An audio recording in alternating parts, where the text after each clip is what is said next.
नमस्कार दोस्तों, मैं एजाज खान इस स्पर्धालय एकेडमी के ऑफिशियल यूट्यूब चैनल पर आपका स्वागत करता हूं। अपनी पॉलिटी की सीरीज में आज हम एक नए टॉपिक पर चर्चा करते हैं, मौलिक कर्तव्य। मौलिक कर्तव्य इंपॉर्टेंट चैप्टर है, यहां से प्रश्न देखने को मिल जाते हैं और बहुत लिमिटेड क्वेश्चन आते हैं इस चैप्टर से। मतलब 5-7 फैक्ट हैं, उन्हीं में से घुमा फिराकर क्वेश्चन मालूम कर लेता है। इस चैप्टर में यूपीएसआई, दिल्ली एसआई, एसएससी और जी आपका UP police, UP triple SC, PET या जितने भी स्टेट कमीशन के एग्जाम्स होते हैं, सब में लगभग 5-7 फैक्ट हैं, उन्हीं फैक्टों से मालूम करता है। आइए देर नहीं करते हुए अपने सेशन को स्टार्ट करते हैं। मौलिक कर्तव्य। देखिए, मौलिक कर्तव्य क्या होता है? जिस तरीके से राज्य की जिम्मेदारी होती है किसी भी देश को बेहतर करने के लिए। बेहतर कैसे किए जाते हैं? जैसे कि आपकी विकासात्मक योजना करके, जन कल्याणकारी काम करके राज्यों का कर्तव्य होता है बेहतर राष्ट्र का निर्माण करने के लिए। उतनी ही जिम्मेदारी जनता की या नागरिकों की भी होती है बेहतर राष्ट्र निर्माण करने के लिए। और जो वो जिम्मेदारियां हैं किसी भी नागरिक की, ठीक है, अच्छा राष्ट्र बनाने के लिए, उन्हीं जिम्मेदारियों को कर्तव्य बोल देते हैं या मौलिक कर्तव्य बोल देते हैं। ठीक है, तो मौलिक कर्तव्य की बात अगर हम करें तो मौलिक कर्तव्य प्रारंभ से, मतलब जब संविधान लागू हुआ था तब से हमारे संविधान में नहीं था। मौलिक कर्तव्य बाद में जोड़ा गया था संविधान संशोधन के माध्यम से। अच्छा, प्रश्न यह उठता है कि कौन से संविधान संशोधन के माध्यम से मौलिक कर्तव्य जोड़े गए? तो आपके 42वें संविधान संशोधन 1976 के माध्यम से, 42वें संविधान संशोधन 1976 के माध्यम से आपके मौलिक कर्तव्य ये जोड़े गए। ठीक है, अब प्रश्न ये उठता कौन से भाग में है संविधान के? गणना की दृष्टि से संविधान में कितने भाग हैं?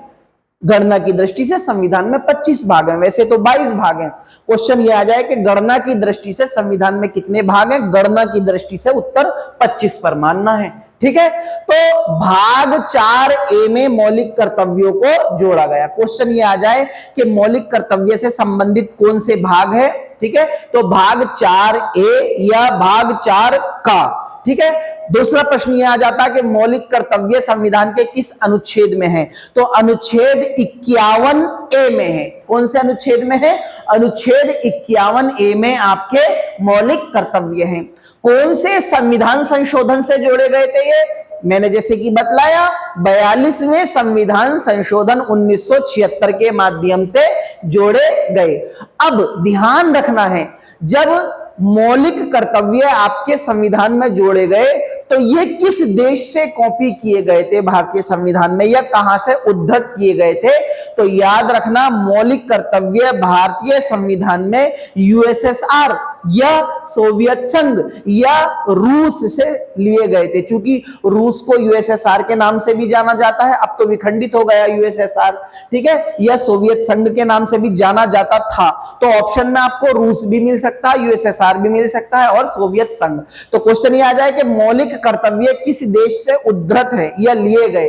तो आपका रूस या यूएसएसआर या सोवियत संघ। प्रश्न यह आ जाता कौन सी समिति के कहने पर मौलिक कर्तव्य जोड़े गए? तो सरदार स्वर्ण सिंह समिति के कहने पर मौलिक कर्तव्य जोड़े गए। जब आपके 42वें संविधान संशोधन 1976 के माध्यम से मौलिक कर्तव्य जोड़े गए थे, उस समय संख्या जो थी आपकी कुल 10 थी। बाद में एक एक्स्ट्रा मौलिक कर्तव्य जोड़ा गया 11वां। तो क्वेश्चन अगर ऐसे आ जाए कि जब प्रारंभ में मौलिक कर्तव्य जोड़े गए थे तो उस समय कितनी संख्या थी मौलिक कर्तव्यों की? 10 थी। अब क्वेश्चन ऐसे आ जाए कि वर्तमान में मौलिक कर्तव्यों की संख्या कितनी है? तो वर्तमान में 11 है। तो 11वां मौलिक कर्तव्य कब जोड़ा गया? कौन से संविधान संशोधन से जोड़ा गया? यह प्रश्न भी आ जाता है। तो 11वां मौलिक कर्तव्य आपका 86वें संविधान संशोधन 2002 के तहत जोड़ा गया। और 11वें मौलिक कर्तव्य में क्या है? 6 से 14 वर्ष तक के जो बच्चे होते हैं, 6 से 14 वर्ष तक की आयु के जो बच्चे होते हैं, उन बच्चों की शिक्षा का कर्तव्य, शिक्षा कराना कर्तव्य उनके अभिभावकों या माता पिता का है। अगली चीज, जो आपके मौलिक कर्तव्य होते हैं वो न्यायालय में परिवर्तनीय नहीं होते। जैसे कि मौलिक अधिकार एनफोर्सिबल है, परिवर्तनीय है, नीति निर्देशक तत्व परिवर्तनीय नहीं है, ऐसी आपके मौलिक कर्तव्य भी परिवर्तनीय नहीं है। ओके, एक बार हम फिर चर्चा कर लेते हैं, प्रकाश डाल लेते हैं इन पर। तो क्वेश्चन यह आ जाता कि मौलिक कर्तव्य कौन से भाग में है, तो भाग 4A, भाग 4A मौलिक कर्तव्य या भाग 4A, ठीक है। दूसरा आपका अनुच्छेद, कौन से अनुच्छेद में, 51A या हिंदी में 51A, ठीक है। अगला अनुच्छेद है कौन से संविधान संशोधन के तहत मौलिक कर्तव्य जोड़े गए, 42वें संविधान संशोधन 1976 के तहत जोड़े गए। अगली चीज आती है जो 42वें के तहत कितने मौलिक कर्तव्य जोड़े गए थे, 10 जोड़े गए थे। कितनी संख्या थी प्रारंभ में, 10।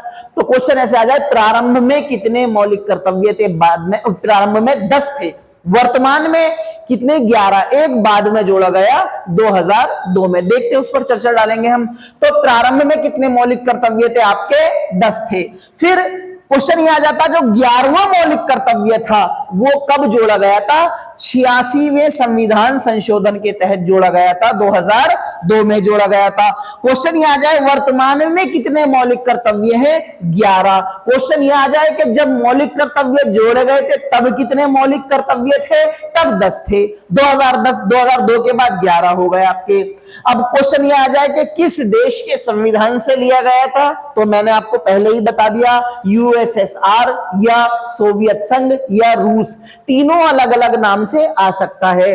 अगला प्रश्न है कि किस समिति के कहने पर आपके मौलिक कर्तव्य जोड़े गए थे, सुपर डुपर हिट क्वेश्चन है। तो सरदार स्वर्ण सिंह समिति के कहने पर आपके मौलिक कर्तव्य जोड़े गए थे। उसके पश्चात अगर हम बात करते हैं न्यायालय में यह परिवर्तनीय नहीं होते, इस पॉइंट को थोड़ा सा हम समझ लेते हैं। देखिए, जो मौलिक कर्तव्य होते हैं आपके न्यायालय में परिवर्तनीय होते हैं, अर्थात एनफोर्सिबल होते हैं। अर्थात राज्य आपके अगर मौलिक अधिकार छीनता है, ये कोई भी पदाधिकारी या लोक अधिकारी आपके मौलिक कर्तव्य छीनता है, तो आप वाद दायर कर सकते हैं आर्टिकल 32 या 226 का सहारा लेते हुए माननीय उच्चतम या माननीय उच्च न्यायालय में। तो क्या है, आप मुकदमा कर सकते हैं, ठीक है। लेकिन आपके मौलिक कर्तव्यों को आधार बनाकर आप न्यायालय में कोई भी रिट जारी, कोई भी मुकदमा नहीं कर सकते, ठीक है। इसलिए ये न्यायालय में परिवर्तनीय नहीं है। तो ये याद रखना है, क्या मौलिक कर्तव्य न्यायालयों में परिवर्तनीय है, नहीं, मौलिक कर्तव्यों में परिवर्तनीय नहीं है।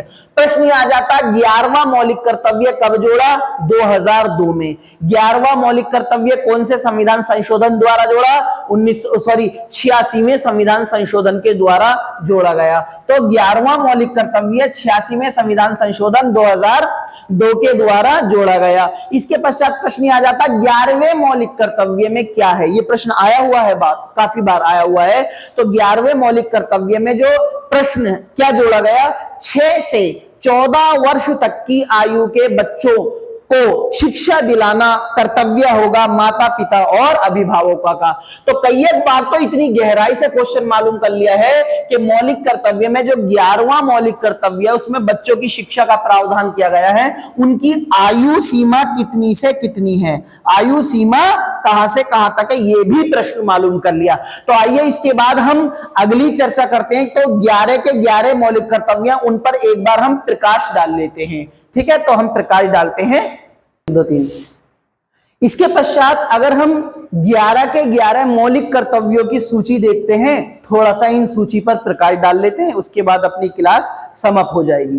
तो 11 के 11 मौलिक कर्तव्यों की, तो सबसे पहला जो मौलिक कर्तव्य है, भारत का संविधान, भारत का राष्ट्रीय ध्वज, ठीक है, और भारत का राष्ट्रगान, इनका सम्मान करना है। तो पहला क्या है आपका मौलिक कर्तव्य, संविधान का पालन करना, राष्ट्र ध्वज का सम्मान करना और राष्ट्रगान का सम्मान करना है। उसके बाद जो है दूसरा, स्वतंत्रता सेनानियों के उच्च आदर्शों को हृदय में संजोए रखना। देखिए, आप खुद जानते हैं कि भारत यूरोपियों का गुलाम था, लेकिन अपने स्वतंत्रता सेनानियों ने खून बहाकर स्वतंत्रता की प्राप्ति की है। अब जिन लोगों ने स्वतंत्रता प्राप्ति के लिए अपनी प्राण की आहुति दी है, तो उनका सम्मान करना, उनके आदर्शों का सम्मान करना, उनके आदर्शों को अपने हृदय में संजोए रखना आपकी हमारी जिम्मेदारी है ना है। क्या देश सरदार भगत सिंह जी, गांधी जी, ठीक है, प्रफुल्ल चाकी जी, एक्सेट्रा एक्सेट्रा, कितने बेचारे जिन्होंने देश की स्वतंत्रता के लिए अपनी जवानी को न्यौछावर कर दिया, तो क्या हम उनको अपने दिल में जगह नहीं देंगे? निश्चित रूप से हम उनको अपने दिल में जगह देंगे। तो स्वतंत्रता के जो सेनानी थे, उनके आदर्शों को अपने हृदय में रखना है। उसके पश्चात भारत की संप्रभुता और एकता अखंडता की रक्षा करना है। संप्रभु का मतलब क्या होता है? कोई भी देश अपने आंतरिक तथा बाह्य फैसले किसी दबाव के मुक्त होकर करे, उस देश को संप्रभु राष्ट्र बोलते हैं। तो क्या है, आपकी और हमारी जिम्मेदारी है कि भारत की संप्रभुता, एकता, अखंडता को बनाए रखना। देखिए, अगर क्या होता है, तमिलनाडु से समय समय पर क्या है, बगावती सुर आते हैं, लेकिन क्या है, जो भी उनके कंसर्न है, उनको क्या है, हम बातचीत की टेबल पर बैठकर सुलझाएं, और हमने सुलझाए हैं अभी तक। ठीक है, आपका नागालैंड हुआ, पूर्वोत्तर में कितनी अलगाववादी, विद्रोहवादी आवाज निकलती, जम्मू कश्मीर में, तमिलनाडु में, तो हमने क्या करा है, सभी पक्षों को एक पॉजिटिव एनवायरनमेंट करके, उनका भरोसा जीतकर हमने क्या करा है, उनको विश्वास में लिया है, और हम देश के एकता अखंडता को बचाने में हम सफल रहे हैं। तो एकता और अखंडता, ठीक है, संप्रभुता, इन तीनों को बचाए रखना जिम्मेदारी। चौथा क्या है आपका, देश की रक्षा करना। अब ईमानदारी से बताइए, यदि देश के ऊपर कोई बाह्य आक्रमण हो जाए या कोई युद्ध की स्थिति हो जाए, क्या आर्मी या सेना के जवानों की ही या सेना की ही जिम्मेदारी है देश की रक्षा करना? आपकी और हमारी नहीं है, हमारी और आपकी भी उतनी ही जिम्मेदारी है देश की रक्षा करने की जितनी सेना की। ठीक है, तो जरूरत पड़ने पर देश की रक्षा करना। ठीक है, अगली चीज है समरसता एवं भाईचारे को बढ़ाना। समरसता क्या होता है? समरसता का मतलब ये होता है, हमें सभी धर्म, जाति, लिंग, क्षेत्रवाद, सभी का सम्मान करके, सभी की संस्कृति का, सभी की कल्चर का, सभी के धर्म का सम्मान करके हमें आपसी भाईचारे में भारतीय एकता को, भारत को एकता के सूत्र में प्रय रखना है। तो देश की रक्षा करना, ठीक है, समरसता और भाईचारे को बढ़ावा करना आपकी हमारी जिम्मेदारी, तभी देश एक स्वस्थ और बढ़िया मजबूत लोकतंत्र होगा।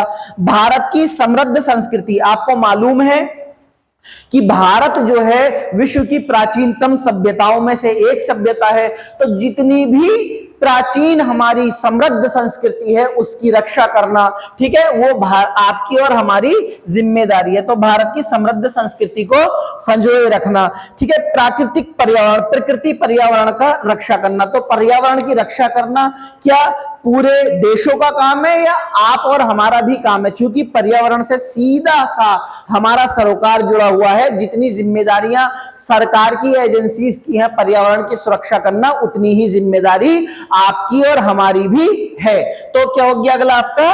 प्राकृतिक पर्यावरण को सुरक्षा करना। अगला क्या है आपका? वैज्ञानिक दृष्टिकोण को बढ़ावा देना।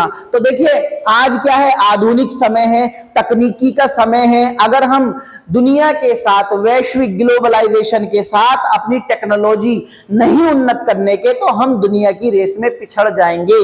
इसलिए दुनिया के साथ तकनीकी के क्षेत्र में आगे बढ़ने के लिए, कंधे से कंधा मिलाकर चलने के लिए हमें वैज्ञानिक दृष्टिकोण अपनाना पड़ेगा।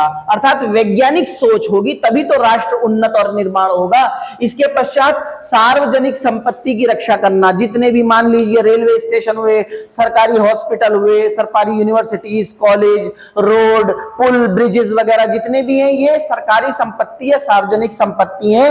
और सार्वजनिक संपत्ति की रक्षा करना केवल सरकार का काम नहीं है, आप और हमारा भी काम है।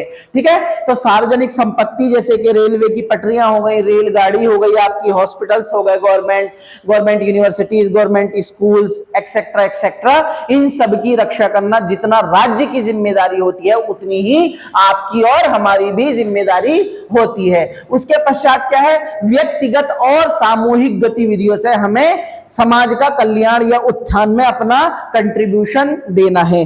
तो क्या है, सामूहिक प्रयास हो या व्यक्तिगत प्रयास हो, सारे प्रयासों के माध्यम से समाज के उत्थान में हमें बढ़ चढ़कर हिस्सा लेना है। उसके बाद सबसे लास्ट वाला जो इंपॉर्टेंट है आपका, 6 से 14 वर्ष तक की आयु के बच्चों की शिक्षा का अवसर, ये 11वां मौलिक कर्तव्य बाद में जोड़ा गया था 86वें संविधान संशोधन 2002 के तहत। तो इसमें 6 से 14 वर्ष तक की आयु का उल्लेख किया गया है। ये क्वेश्चन मालूम किया गया है कि जो 11वां मौलिक कर्तव्य है उसमें बच्चों की शिक्षा का उल्लेख है, किस आयु से किस आयु की सीमा तक का, 6 से 14 वर्ष तक की आयु की सीमा तक का। ये सारे इंपॉर्टेंट है, लेकिन इन सब में भी कुछ महत्वपूर्ण है। पढ़ने आपको सभी हैं, लेकिन वरीयता कौन कौन से को देनी है आपको, पहला वाला थोड़ा आपको इंपॉर्टेंट है आपका, पहला वाला, दूसरा वाला आपका थोड़ा इंपॉर्टेंट है, ठीक है, और आपका ये इंपॉर्टेंट है, आपका पर्यावरण वाला इंपॉर्टेंट हो गया आपका, ठीक है। फिर इसके पश्चात जो है आपका वैज्ञानिक दृष्टिकोण इंपॉर्टेंट है, आपका सार्वजनिक संपत्ति इंपॉर्टेंट है, और ये तो मोस्ट इंपॉर्टेंट है आपका जो 11वां मौलिक कर्तव्य है, ठीक है। आशा करता हूं ये वीडियो आपको बहुत पसंद आई होगी। हम फिर मिलेंगे एक नए टॉपिक के साथ, नई ऊर्जा के साथ। एक आपसे रिक्वेस्ट है कि आप चैनल को सब्सक्राइब कर लीजिए, बेल आइकन दबा लीजिए, जिससे चैनल पर जो भी अपडेट आता है, जो भी वीडियोस आते हैं आप तक वो है उनका नोटिफिकेशन पहुंच जाए। फिर मिलते हैं एक नई वीडियो में नई ऊर्जा के साथ, तब तक के लिए धन्यवाद।